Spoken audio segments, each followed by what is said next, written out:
So you can do the same game. So eta 1 is plus zeta 17, and apply to H2, then you get position 6, and so on. So you can find out some invariant one.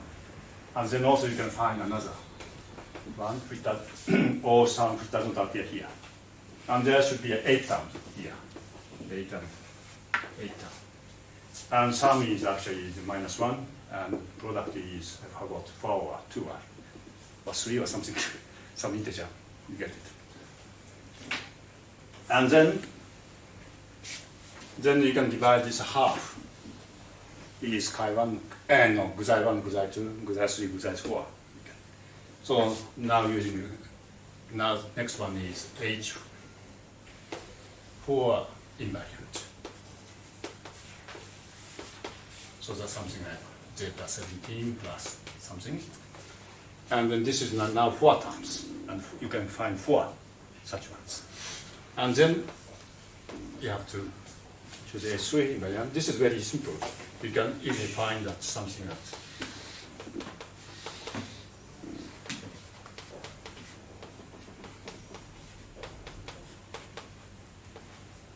This one.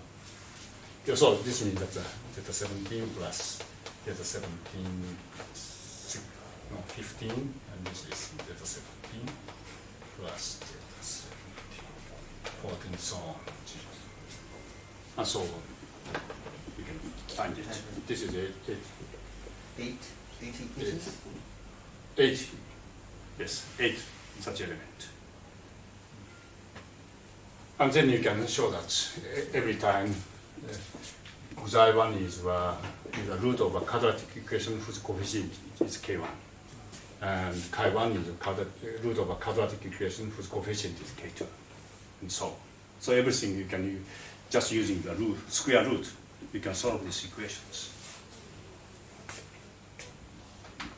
And even you can very explicitly write down that the solution, so that you can use a ruler and compass to write down those in the complex plane that's zeta 17.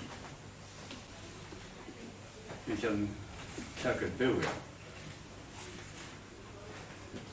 So actually, at some textbook, you can find that the solution. For example, the book of Van der Velde. He also wrote how to find such element. But I think it's better to do by yourself. This is a modern method. This is, yes, Gauss method, modern method. Gauss is a completely different way. So.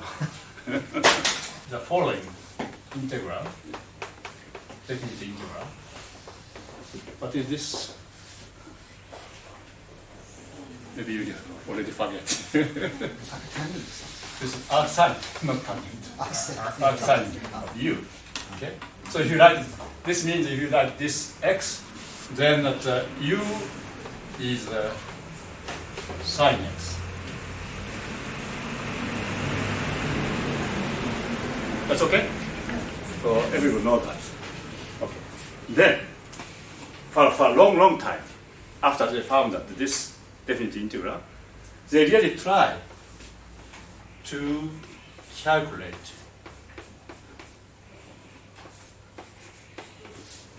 the n form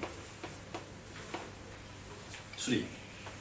And actually nobody succeeded to write down this definite integrals. And only that 1751,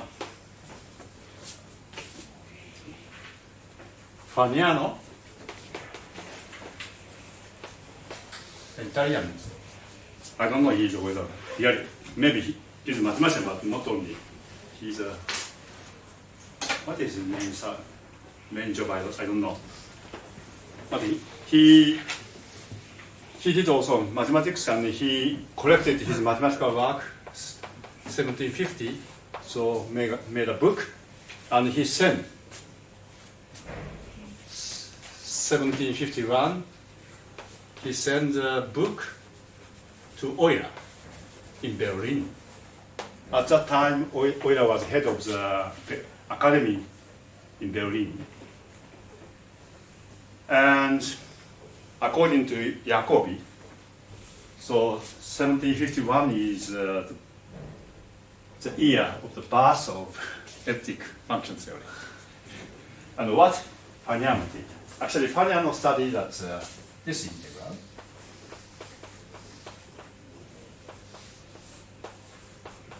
dt.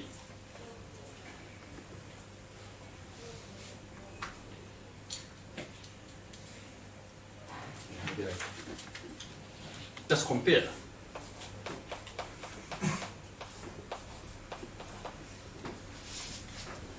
And if that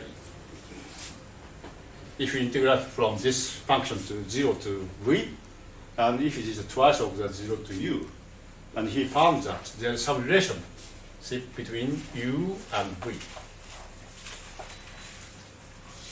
And receiving this book, Euler was really interested in this integral, and he found a very, very interesting fact. Namely, what he did is following. So, this is a special case. So just consider a more general situation. So you have a two definite integral at the same time, but maybe u and v are different. And assume that this value is the same as this integrals. Okay. Then there's a very special, oh sorry, not Z, this L. Then Euler found R has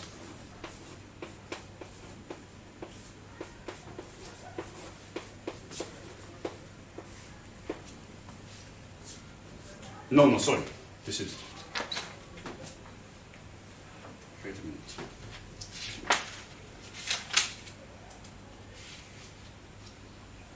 It's completely wrong.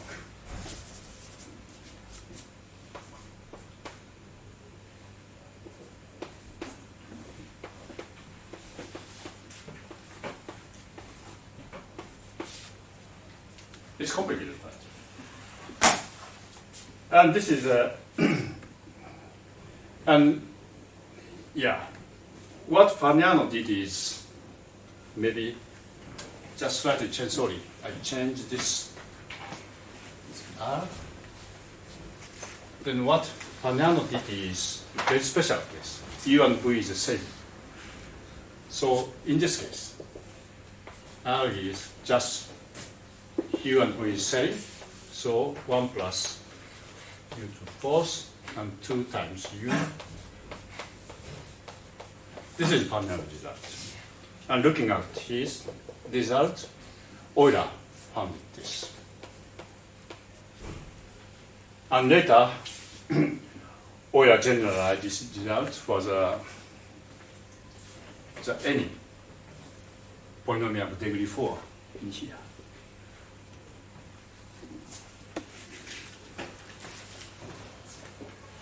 But unfortunately, Euler stopped there. So I write it already this way.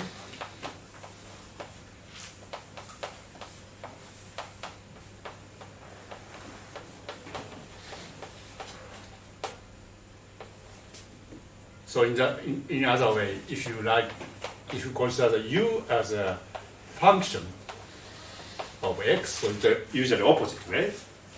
You usually want to know the definite integral. So you want to know that what is value. So x as a function of u. But if you take an inverse function, then you get a very nice sine function. And of course, Euler did know that this fact, but unfortunately, he didn't think more than that. But somehow this is very important and starting point. And later, Abel and Jacobi, and also quite independently, Gauss never published his result. Gauss already maybe 20 years before what Abel found, he found almost all the same things. But these three people found that the meaning of this result.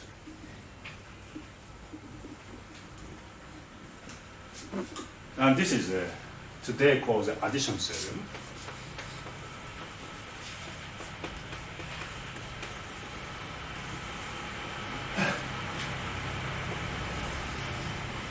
But why? So before going to study this function, let us just briefly go over this one. Again, the simplest case. Okay. So this is x, and maybe I write y.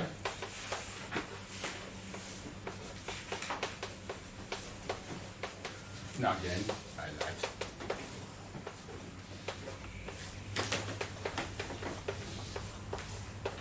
But this is, now assume that you have this relation.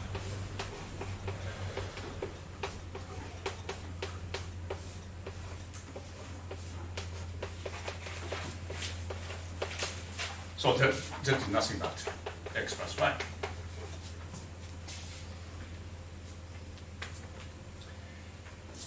Then in this case,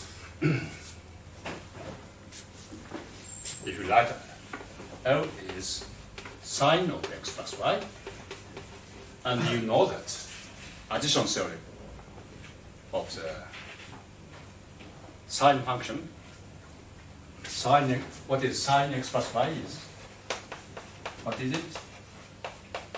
Sine x cosine y plus cosine x cosine y. What do you know? Oh no, sine, sorry. Sine y.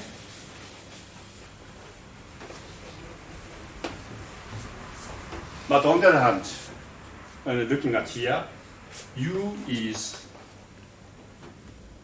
sine x and v is sine y, and r is sine x plus y. Okay, so this is r, and then if you write this formula in terms of this u and v, then you can write in this way.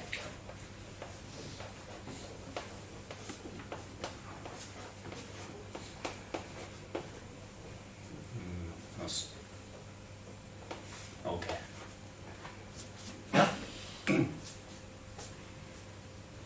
So it looks like this, not precisely the same form, but similar form. So you can guess, if you consider the sort of the inverse function of this integral.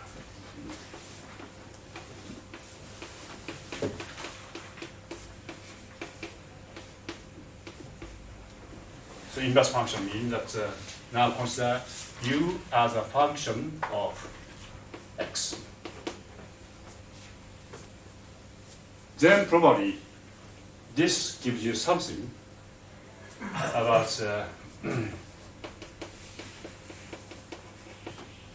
sx plus, no, sy, sorry. X plus y and relation x, sx and sy.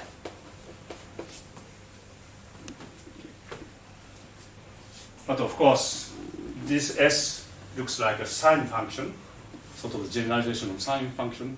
Then we have to define also the generalization of cosine function also. So, actually, Abel did that way. So, not considering this definite integral itself. X is sine x? No. No, this is not sine. This This is different because 1 minus